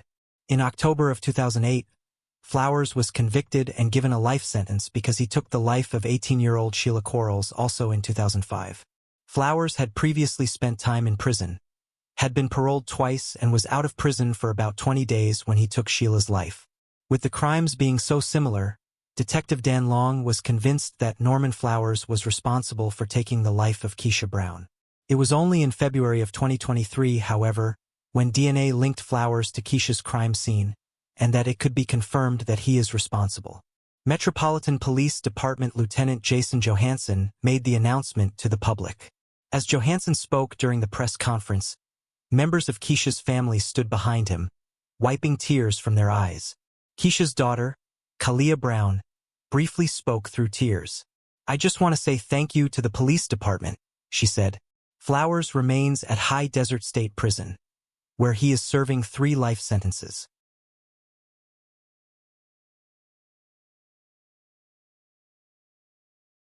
30-year-old Deborah Lee Atrox lived in Salem, Oregon in 1988. She had an 8-month-old daughter with her husband, 34-year-old Robert Atrox. Robert was living in the couple's home in Sherwood, and Deborah lived in an apartment in Salem because by November of 1988, Deborah and Robert had been separated for 5 months. Robert went to pick up their daughter from a babysitter in Newberg, Oregon, while Deborah was at a hair appointment in Tigard. Deborah was expected to be home before 8 p.m., but she never showed up. Robert then called several friends and family members to see if they knew where Deborah was before reporting her missing to the Tigard Police Department. The next day, Robert told investigators he had still not heard from his wife. Deborah's car was then entered into the databases used by law enforcement as a vehicle connection to a missing person. Deborah's black Honda Accord was recovered by police officers in Beaverton, Oregon on December 1st of 1988. A city public works employee reported a suspicious abandoned car with keys in the driver's seat, located at the end of Southwest Murray Road. Witnesses said the car had been parked there since early on November 30th. The 2-door sedan also had its driver's side window down and was missing the license plates in the trunk of the car. Investigators discovered Deborah's body. She had been strangled based on the positioning of her body. It was determined that she had been placed there after her life was taken despite more than 3 decades of investigation. The case unfortunately went cold. Detectives with the Washington County District Attorney's Office Cold Case Unit reopened the case in 2021, about a year after forming a partnership with the Washington County Sheriff's Office. The Cold Case Unit was formed in 2020 after receiving a grant from the U.S. Department of Justice. For the next year and a half, investigators re-interviewed multiple witnesses and had forensic evidence re-examined. All of this led to Robert Atrox being charged with taking Deborah's life on February 28 of 2023, where he was indicted by a grand jury. He was booked into the Washington County Jail. Washington County District Attorney Kevin Barton had this to say: "I am proud of the work our Cold Case Unit has done to ensure that victims and cases are not forgotten, despite the passage of time. Being able to use today's technology and apply it towards evidence that was seized over 30 years ago is a huge advantage in terms of challenges.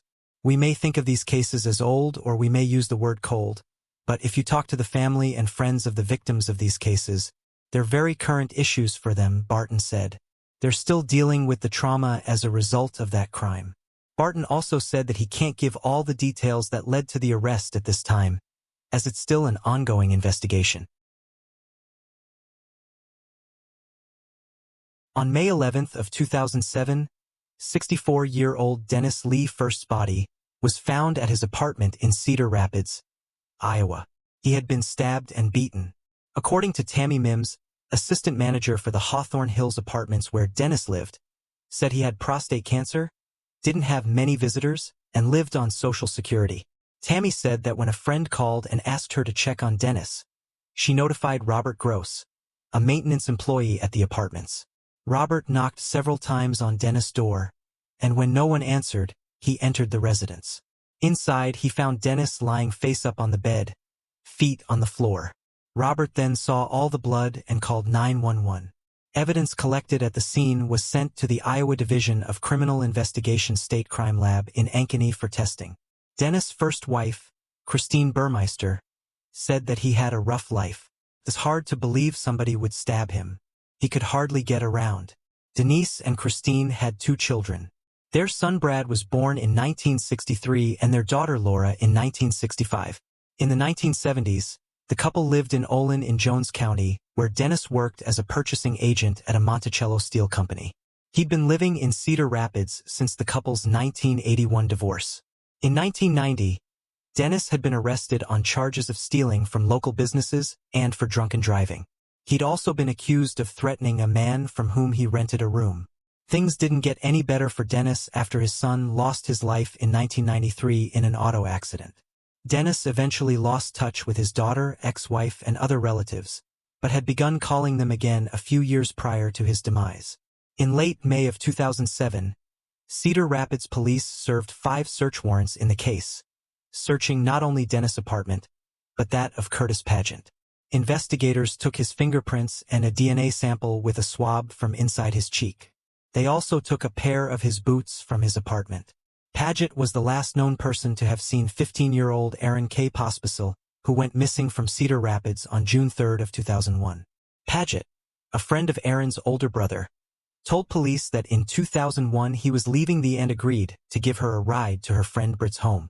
According to Paget, when they arrived at Britt's house, no one answered the door, and Paget claimed that as Aaron walked back to his truck, a black Chevrolet Cavalier with tinted rear windows pulled up to the curb.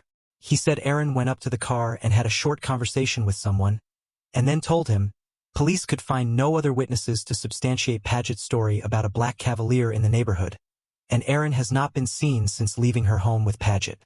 Finally, on March 1 of 2023, 42-year-old Curtis Randall Paget was arrested and charged with taking Dennis' first life. Lynn County Attorney Nick Maybanks said this case was a testament to the Cedar Rapids Police Department's commitment to victims and the community. This case shows that the department persists in seeking justice for victims and survivors, even in cases that may be hidden from the public eye. After the department's cold case unit approached Maybanks to review the case, and after several Maybanks determined that Paget was responsible for taking Dennis' life. Police didn't say what exactly led to Paget's arrest, whether it was further DNA testing or something else. It was however later mentioned in the news conference that a partial blood boot print was found at Dennis' home that matches boots found at Paget's home. An oven mitt soiled with blood was also found. It contained both Dennis and Paget's DNA on the inside of the oven mitt. Paget's fingerprint was also found on a knife sharpener in Dennis' apartment in a drawer. There's been no updates on Aaron's case, just a reliable sighting in the spring of 2002. Aaron was spotted at a convenience store in Cedar Rapids. She was riding in the back seat of a car with Illinois license plates. This tip was provided to Cedar Rapids police. However, the car was not found. They have never been able to verify the sighting. The person who saw Aaron knows her well and is still convinced that it was her. Aaron is described as a Caucasian female, dark brown hair, dark brown eyes. Aaron has a small scar above her eye and had red highlights in her hair at the time of her disappearance. If you have any information, please contact the Cedar Rapids Police. Please call the Cedar Rapids Police Department at this number.